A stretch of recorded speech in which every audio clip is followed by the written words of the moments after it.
So we gotta tackle the big question before we get into all the nitty-gritty. What exactly is a professional mindset? Well, a professional mindset is simply not relying on inspiration to strike in order for you to do your creative work. That is the mindset of an amateur. By contrast, professionals work on a schedule. They are disciplined. They sometimes will say that inspiration strikes, yes, but it strikes at the same time every single day. In fact, my friend James Clear once told a story about a friend of his who said, yes, I do work when inspiration strikes me. It just so happens that that inspiration strikes at 8 a.m. every single day. And Stephen Pressfield's book, The War of Art, is basically a meditation on this entire idea. Professionals realize that when their craft is something they take seriously, when they adhere to a strict schedule and they work with discipline, inspiration tends to strike more often. You almost prime your mind for it. By contrast, amateurs seem to think that the muses are out there and they just inspire you whenever they feel like it, and they don't put themselves on a schedule. And sometimes that does work. Sometimes you will just get like this bolt of lightning inspiration and go do something, but when you put yourself on a schedule, when you put yourself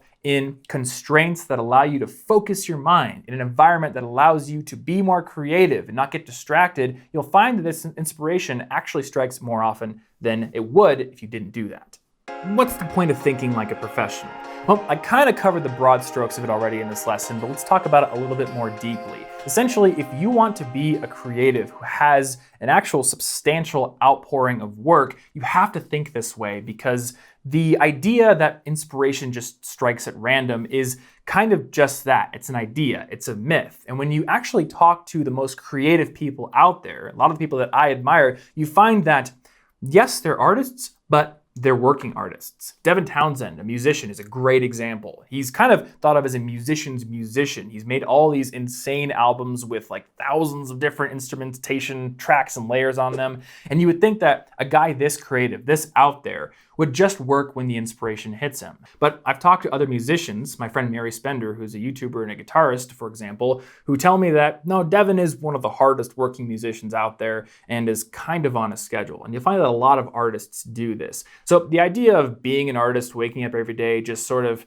working when you feel like it, again, it's kind of a myth. And if you want to be that artist, if you want to have actually the freedom to do the kind of work that you want to do, you'll find that when you put yourself on a schedule, when you build systems for yourself, that actually is more realistic than it otherwise would be. To quote James Clear again, one of my favorite quotes of his, he said that you do not rise to the level of your goals, you fall to the level of your systems. So when you can build a system like this, when you can put yourself on a schedule, you fall here instead of here.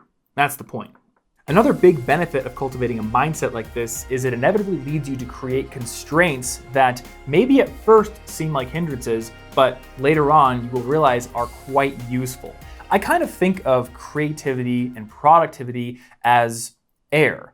If you go up to the stratosphere, that point where the atmosphere starts to kind of peter out and you don't really know if you're in space or if you're still within the realm of our planet, air is so spread out. The molecules that make up the atmosphere are so spread out that they can't really do anything for you. You can't even breathe the air up there. By contrast, if you compress air, both at atmospheric level, you can breathe it, and if you compress it even more, you can do useful things with it, then it becomes a more useful substance. That's how I think of creativity. If I can build essentially a box for myself, some useful constraints and limitations, I find that I'm more focused and I get more ideas.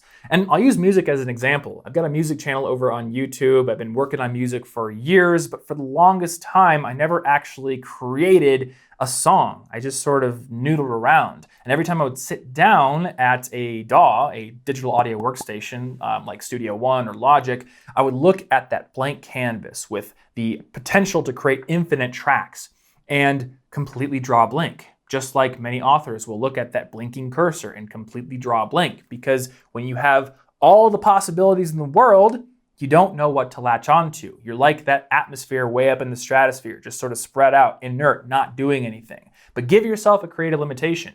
I have to make a track only using 3 tracks, only using 1 virtual instrument and my guitar, that's it. Well, now I've got something to latch onto.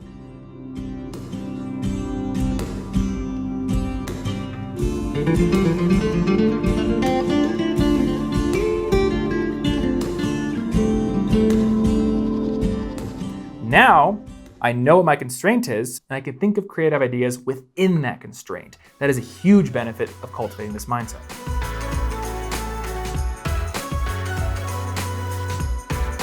Thanks for watching. If you enjoyed this video, feel free to like and subscribe to stay up to date on all of our latest videos.